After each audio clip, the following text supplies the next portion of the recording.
উট তার খাদ্যাভ্যাস অনুযায়ী ঝাঁঝালো কাঁটাযুক্ত গাছপালা চিবিয়ে খাচ্ছে।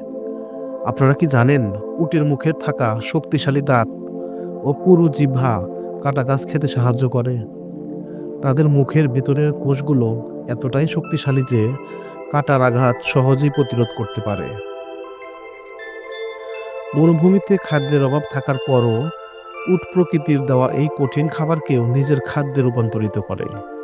এমনকি কাঁটার মতো শক্ত গাছপালা খেয়ে তারা দিনের পর দিন এভাবে টিকে থাকতে পারে। প্রকৃতির সঙ্গে অভিযোজনের একটি সুন্দর উদাহরণ। প্রাচীনকাল থেকেই উট মানুষের অন্যতম বিশ্বস্ত সঙ্গী, বিশেষত মরুভূমির পথে।